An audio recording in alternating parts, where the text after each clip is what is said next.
Morning, everybody. Morning. Good to see you all. For those of you who I have not met outside, my name is Lyal White. I head up the Johannesburg Business School, which is actually just down the road. We decided to use the STH, the School for Tourism and Hospitality, for this event today, because we wanted you to feel like you're in a cinema.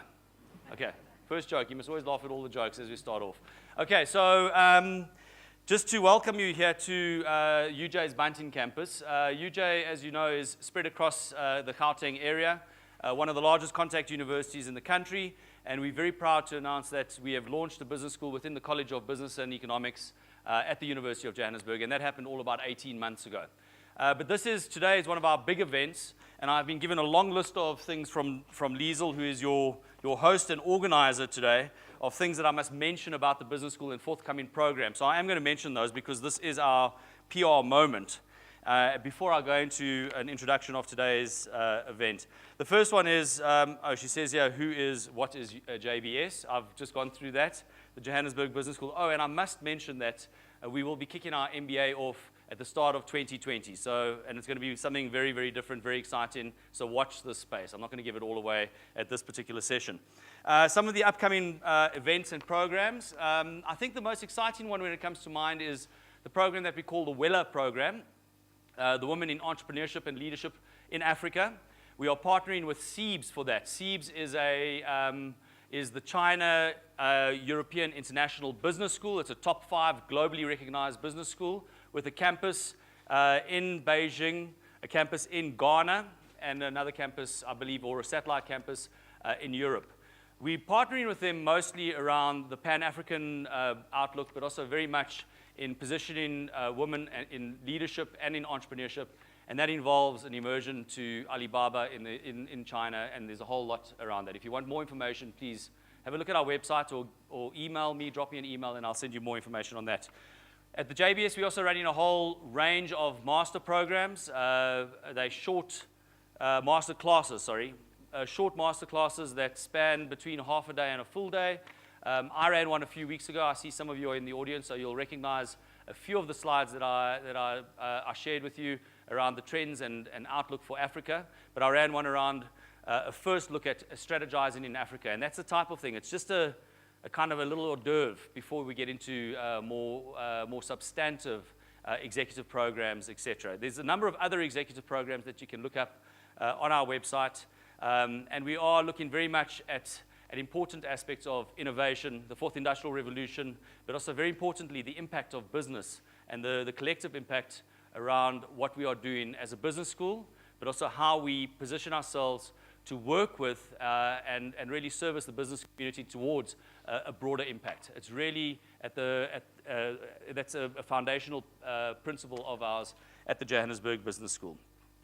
Okay, so without further ado, and now that I have welcomed you here, we have an incredible lineup this morning of former state presidents from West Africa. We have a former finance minister who has not shied away from controversy in Zimbabwe, in the form of Tendai Biti. They will be joining us. They've just published a book about democracy, and we're going to be talking a little bit about that, and not only around democracy, but business and democracy in Africa, because I do believe that democracy is a precursor, or maybe not a precursor, it's a prerequisite really, for healthy and sustainable business on the African continent. And that's something that we will talk about in the session that follows mine. And I thought, instead of us sharing with you what our view is, just based on our research, I wanted to share some of the trends, the 5 trends. And what we can do, we can hit these lights over here. Can we do that so we can see some of the pictures? I think the pictures are very, very important. So just these front lights so we can see those. And I can flip through some, what we've highlighted as the 5 trends looking forward in 2019. And this is really just an introduction. It's for us to kick off the conversation today and for us to have the discussion, because there's a panel discussion that follows the presentation around democracy. And these are some of the big issues that I think we should watch on the continent. It's based on a lot of the research that we have done on business in Africa and changing dynamics across the continent. And I'm sure, and I know there's going to be some of you that say, well, what about that other issue or something like that? And if you read The Economist like I did this morning, because we've had a backlog of those, The Economist came out with a massive report on on Africa about 2 weeks ago, and you'll say, but wait a minute, there was also that point around the renewed interest and the, what do they call it again, the new scramble for Africa, which has really emerged in 2018 with the likes of European and New World leaders traveling around the continent and striking up deals. But let me go through our 5 areas, and we can maybe use this as a starting point for further debate and discussion today. So I call them, and a friend of mine, well, I don't see him here today, James Monge, who runs or who works with Dahlberg, and they're a consultancy that looks very much at shared value and building shared value into your strategy. He shared something with me. He said, let's not worry too much about the black swans. And those of you that were in the masterclass will remember, but it was something that we rushed through during that masterclass because we were short of time. And we said, let's not worry too much about the black swans because we can't really ever anticipate what the black swans are going to be. Let's look at the known disruptors that are going to confront Africa, African business, and African people in the forthcoming year. And perhaps as a trend, instead of a headline, let's look at the trend lines that are shaping us. Hi, Kobus. Kobus is one of our speakers that's going to be coming out later. It's very good to see you, Kobus. So I want us to really look at some of those trend lines. And again, I'd like us, because unfortunately in the context of Africa, we tend to focus very much on the headlines. And again, I referenced The Economist, but if you remember from that masterclass, we spoke about the cover story curse. As soon as you see it on a cover story, you know that exactly the opposite is going to happen. And there's actually a wealth of data that supports this. And that's why I much prefer us to focus much more on the trends that are now shaping, but that are starting to come to a head in the African context. And really, the first one for me is demographics. And I know we've heard a lot about demographics, but if we unpack demographics a little bit and we look at these issues of urbanization, inequality, and growing inequality in the African context.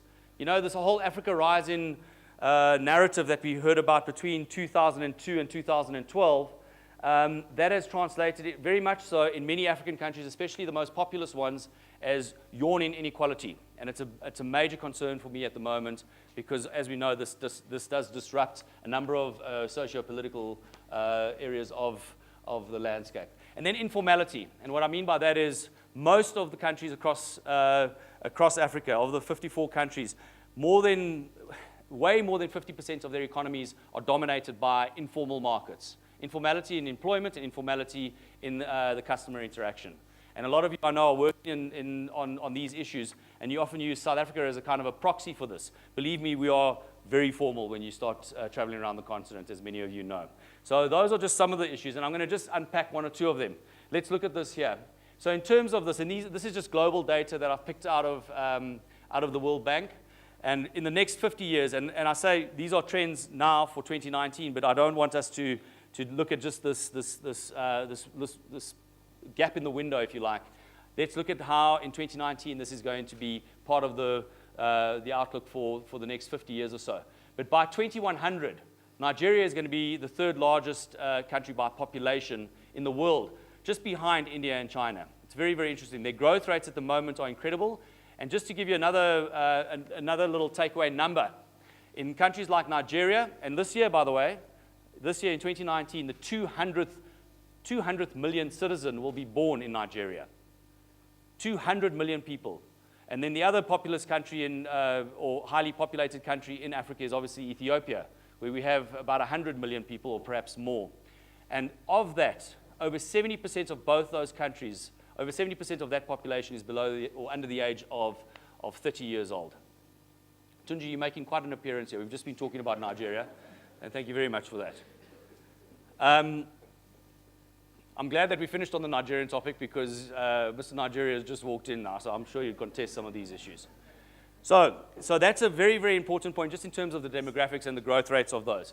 You can also see here the growth rates, and again, Nigeria comes up, but a number of the others that we forget about, the so-called smaller ones, so-called smaller, the DRC, and we have Tanzania, and then obviously you get Ethiopia, and then this one over here that you can not really see, it's just off the page, is Egypt.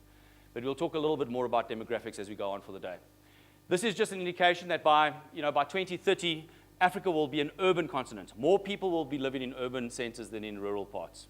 And while that might seem, again, here as a South African sitting here in the middle of Johannesburg, that's an obvious. it's not something that has been well prepared or planned for in the African context. So it is something that we must be mindful of and work towards. I'm going to share with you a quick clip just to give you an idea of some of the cities, because the city development, and whenever we talk about strategizing in Africa, I always insist that we have to go much more granular. So they say, okay, well, we'll create country strategies. Increasingly, it's locational or city-based strategies that I think are more pertinent for business strategy across the continent. So let's just see if this video clip, I know that we're having some problems with sound, but we have the best technicians this side of the Sahara, so we hope that they've... No pressure, though. No, none at all. Do I just click it? Oh, there we go. Let's take a closer look at three cities projected to be the largest in 2100. Dar es Salaam, a city on the coast of Tanzania, has a population of 4.4 million today, but by 2100 its population is projected to surpass 70 million. Kinshasa, the capital of the DRC, may be the second largest city in the world, with a population of 83 million. Nigeria's largest city, Lagos, is expected to push the limits of how big a metropolis can get. Already, Lagos has seen explosive growth over the past few decades and is growing so fast that no one really knows how many people live there. Over 2,000 people emigrate to the city every day, and current population estimates vary widely from 11 to 21 million inhabitants. Throughout history, the world's largest cities have always seemed impossibly large. Is a city with 88 million residents even possible? 60% of Africa's population still lives in rural areas, and as migration to cities ramps up, we'll see how this grand experiment in urbanization plays out. Do you think these projections are possible? Will African cities be able to sustain this type of growth? But it is very, very interesting what is happening to African cities and how they will be a completely different place literally within the next 5 years. I'm going to share a little bit more on demographics and technology in the next one, but let's move on to the next point here. This is just a slide to help illustrate inequality, and I don't just talk about inequality in the African context. Global inequality, and sometimes these numbers boggle the mind. The richest 62 people in the world have a wealth that is larger than the 10 poorest countries in Africa, poorest by per capita terms. And those are just some interesting numbers just to play with. The richest 1%, obviously worldwide, and this is a World Economic Forum number, have 82% of the global wealth. And we know that inequality has increased globally. While poverty levels might have improved, inequality has increased. And that does pose an enormous challenge that we haven't yet confronted on various sides of the spectrum, of the economic spectrum.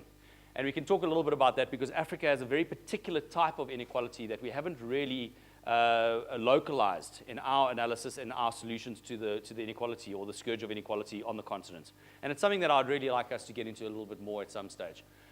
The second gray rhino, if you like, the known disruptors, would be the Industry 4.0, or what we refer to here very much at UJ around the fourth industrial revolution, but Afro-innovations around that. So innovations in the African context that seek and help us find solutions to African challenges.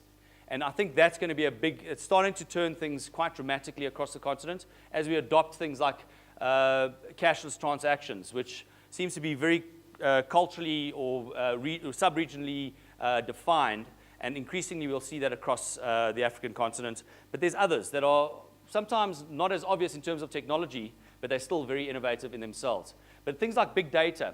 What I mentioned about big data, we talk a lot about big data. I've just come back from the west coast of the United States, and how those startups in the Bay Area are using big data to really drive the agenda. And we start realizing how we've neglected the big data question in Africa. And it's mostly around the fact that we just don't have data. There's just poor data. Most of the stuff that you read about, and I remember talking about this in the class that we had a few weeks ago, when you read about the data, and there was a book that came out called Poor Numbers, appropriately titled, and most of that data was incorrect. And we first saw this, Tunji, you'll remember this, when they rebased the Nigerian economy, and overnight it leapfrogged the South African economy in GDP terms. And that was simply because the base year that they were using at that stage was 1993 or something to that effect. So the basket of goods that they were using to measure it were things that excluded telecoms, that excluded Nollywood, very, very importantly, right? And other things like that. The big data issue in Africa is one way of us understanding the continent a lot more intimately, if you like, but importantly, helping us make the right decisions and the right choices for specific countries across the continent. And it's something that we can talk about a little bit more. What we are seeing, though, and these are some takeaways, 40% of industrial service jobs, and we know these numbers because they floated around, and if you are subscribed to the World Economic Forum, you get bombarded with these things daily. They'll be gone in the next 15 years. Incidentally, lecturers like myself, we are completely redundant. Within the next 3 years, we're going to be gone. There's going to be a hologram in front of you talking about Africa. So I'm really trying to position myself, and they've told me that my male modeling days are over, but I'm making a comeback. I'm maybe going to be the comeback for the before photo, not the after photo in the end. But that's all good and well. 80% of young people believe technology is creating jobs. And in a continent with a youthful population, I think that's a good thing. So let's look at the good bits and pieces that are coming out of this. Data and commerce have collided. And I wanted to share with you a slide globally of the evolution of firms, of the biggest firms in the world. And for us to think about this again in the African context. So back in 2013, those were the biggest companies in the world. That's by, I believe that's by market capitalization. You look at that, only Apple was there in 2013. By 2018, and this was a year ago, all 5 of the biggest companies are technology firms. It's the tech invasion. Incidentally, in the first quarter of 2019, all 5 of those have been disrupted once again. There's this constant disruption.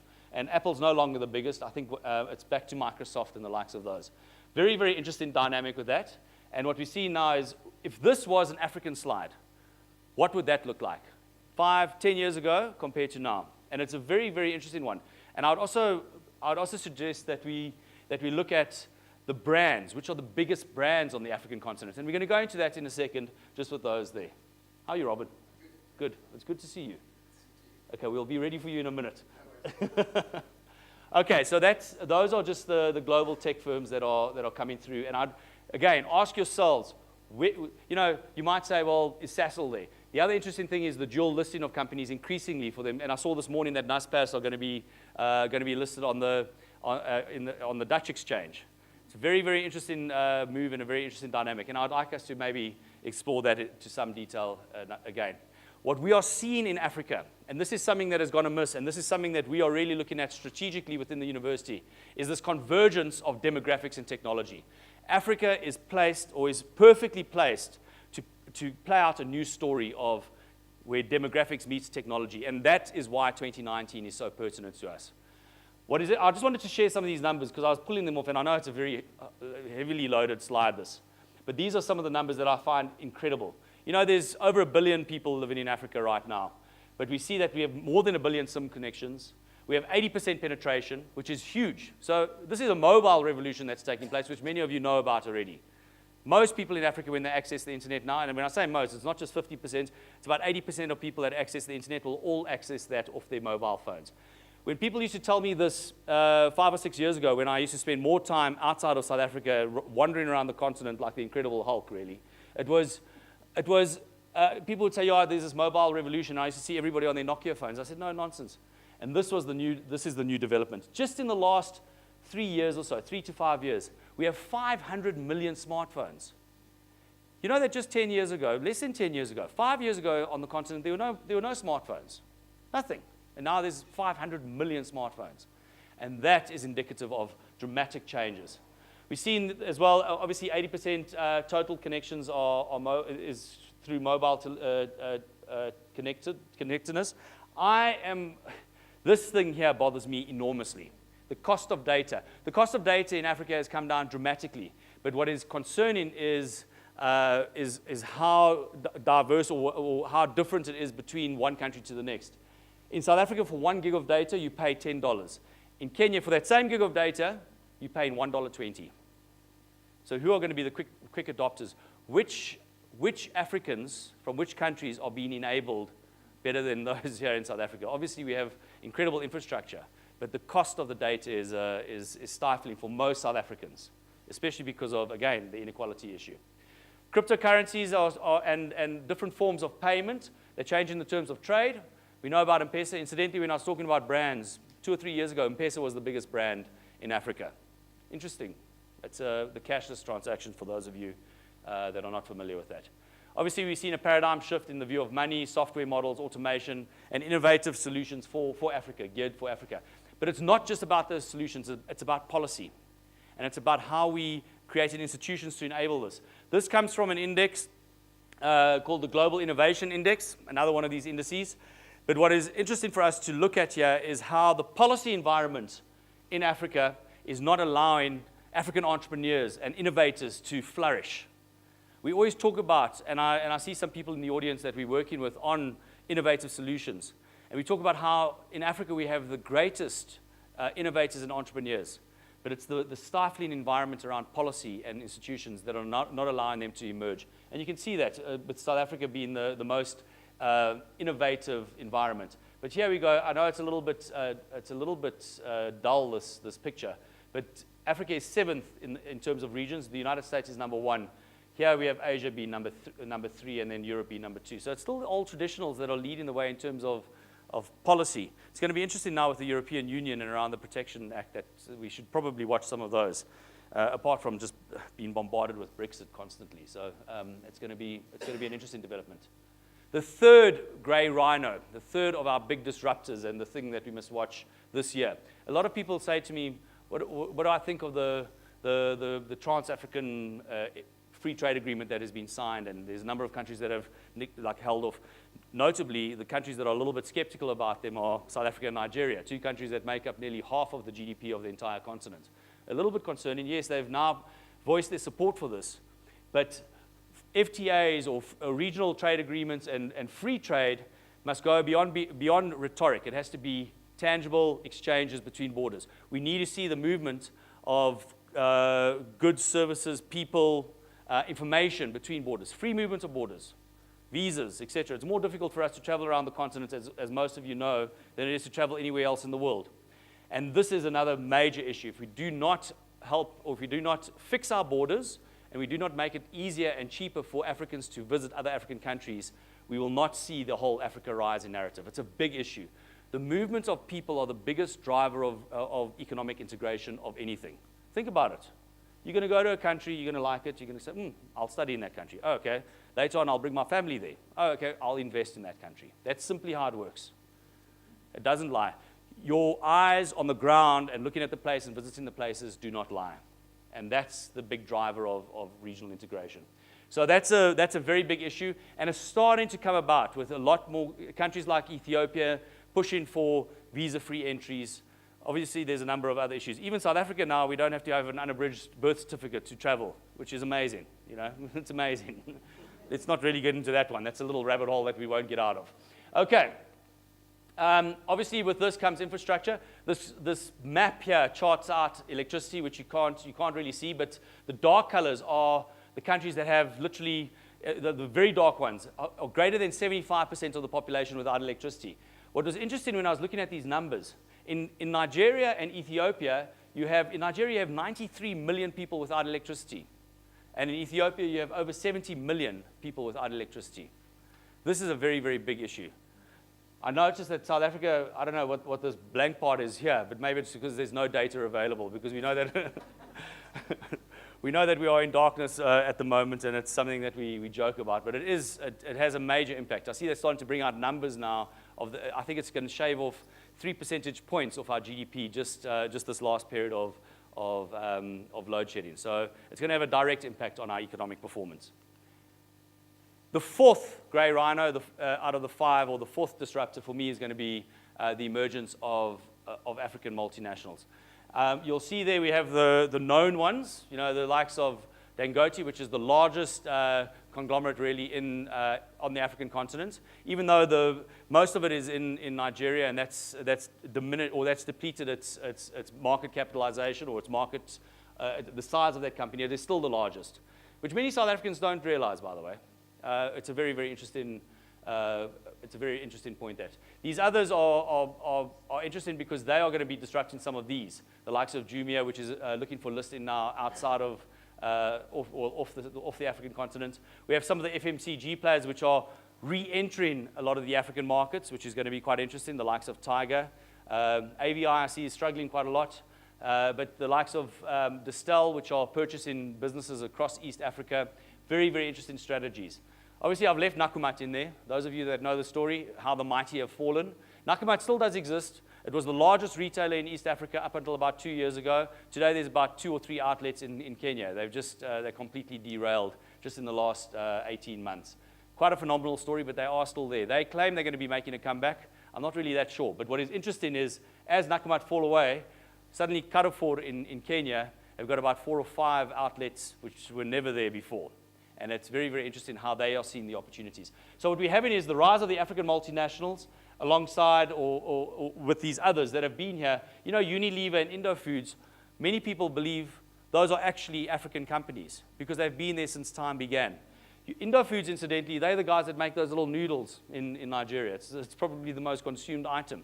It's quite incredible, alongside those horrible sausage rolls that you guys have for 3 days on the side of the oh, is that what they're called? Okay, yeah. If you have them, you still digested them about 3 months later. It's quite an incredible experience. But anyway, these are some of the big innovators across the continent. Huawei is making a huge play on the African continent, and not only in its products, in innovation, technology, in research and innovation. They've set up research and innovation labs across the continent. These are some of those that we must watch. There was an interesting BCG report that came out that spoke about African firms that are blazing a trail through Africa. And what they did was, if you had a presence in 10 or more African countries, you were regarded as Pan-African. I think that's a fair enough metric to look at. But what was most interesting for me was I didn't realize how many African firms had a Pan-African presence. And of the 75, okay, I didn't use the 75, but of the 75 Pan-African firms, those firms that were in 10 or more countries, 46 were African. I think that bodes very well for us in the emergence of those. But we have a big problem in Africa, and that is that the African companies are failing to scale. And I see a lot of my friends here, especially in the front row, that are promoting entrepreneurship and saying, yes, it's small business that are going to, and they'll address a lot of the issues, especially the issues of unemployment in places like South Africa and perhaps in Kenya. But to really move the needle, you need to scale those companies. And sometimes you need to scale them beyond, you know, the billion-dollar mark, etc. We need to start producing African unicorns. And I think that is a big problem because, once again, we come back to the stifling policy environment on the continent. African companies are not scaling at a rate comparative to other emerging markets. And other emerging countries or new economies are building large, globally competitive firms, whereas African firms, there's 1 or 2 that are building those, but they are competitive in the African context and not that competitive outside of Africa. That is important because that's around the sustainability beyond the 10-year mark of these. So just as one example, large African firms average about $2.7 billion per annum. Where you compare this to the BRICS plus Mexico countries, they're about half the size of the BRICS plus Mexico countries. So this is our position of promoting some of the big African corporates that will move the development needle. They've got to contribute to the market and the development of those markets on the African continent. And this is based on a white paper that Liesl and I wrote, Liesl Rees, on the business environment in Africa. Interestingly, obviously we know about the poor business environment, but that last point, only 1 out of a possible 10 metrics on the ease of doing business report, in only 1 of the 10 metrics did African countries perform better than the BRIC, the BRIC plus Mexico. And let's not forget, those BRIC countries have not got a stellar record in terms of their business environment. They are some of the worst performing so-called emerging markets in terms of an enabling or an easy environment to do business. So we're comparing ourselves with the worst of the other emerging markets, and we don't do all that well.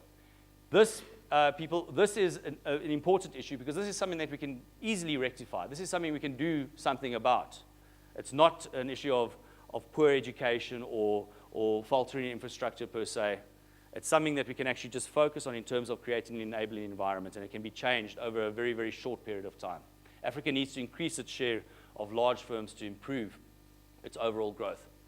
The 5th one, and that's the 5th grey rhino, the 5th trend for 2019, in my mind, is around political risk, political institutions, and very importantly, democracy.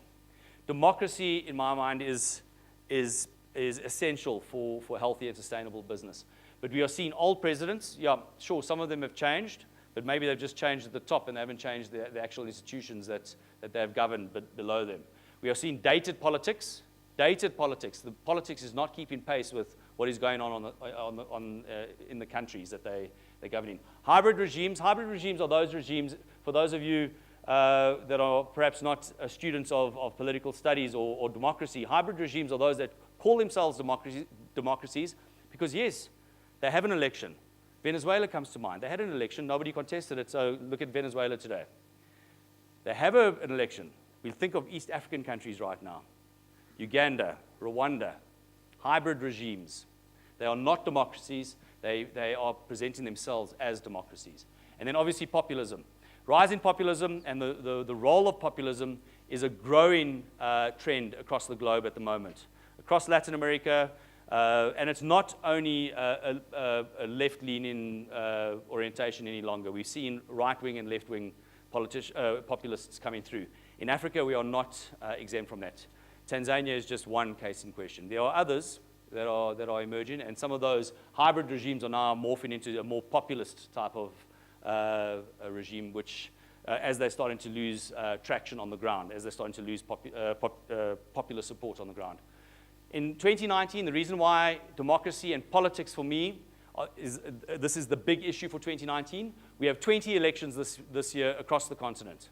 Not all of them national elections, but obviously the two biggest economies, Nigeria and South Africa, we have elections this year. The Nigerian election has just gone through, but there are a number of others. There were some that went off at the end of 2018. The DRC comes to mind. All of them have been problematic. This is also a bit of a concern, is the ease of elections that are taking place. And this is a little bit small for us to read, but basically we got increasingly old leaders. This one in the red line here was Joseph Kabila that got crossed out right at the end of last year. But we've got dated politics, and essentially, if I could capture the importance of politics on business, politics is the political institutions that we have in Africa, and even those that are being reformed, are not keeping pace with the commercial interest on the continent. It's as simple as that. There's a huge amount of commercial interest. There are people that are wanting to invest, because let's not forget that investment is by people, it's by companies and not countries. Trade and investment is by people and companies, not by countries. And those people and those companies are wanting to invest in more politically stable democracies.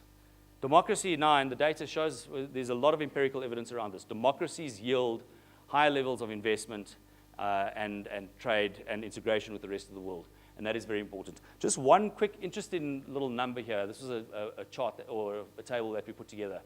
These are some of the oldest presidents or the longest serving presidents. I think it's actually by age. But if you look at these, the age gap to the population, because we keep on referencing a youthful population.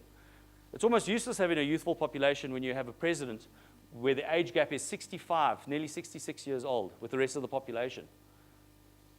Here, this president here in Cameroon is 84 years old, and the national median age is 18.3. And we can go down the list. All of these here, these are the 10 countries with the largest age gap. Between 56 and nearly 66 years old, age gap between the president and the others. So that's just our brief introduction, guys. And as always, I think it's important to read all the reports, important to study all the data, but most importantly, you need to go, because once you go and you can see with your own eyes, then you'll understand the content a lot better. I hope we can take this brief introduction further. I see that our guests are nearly ready. I hope they're ready outside there. I see one or two of them are in here. I see Henry's inside here. Have you brought them in safe and sound, Henry? Okay, good. Okay. Okay. Thanks for that little, that specific there. Okay, 77 Bahari, and there's a few others there. So these tables might be a year out. Okay. We're not going to take any questions just yet, but maybe bank some of the questions. If there are any really urgent, pressing questions right now that you'd like me to address, I can, just one or two. But we have the guests outside, and I think we should go straight into the discussion and the presentations on democracy, and invite our guests back in. Just give us a few minutes while we settle in. But thank you very much, everybody. Thanks so much, and we're going to take this further over the discussions today.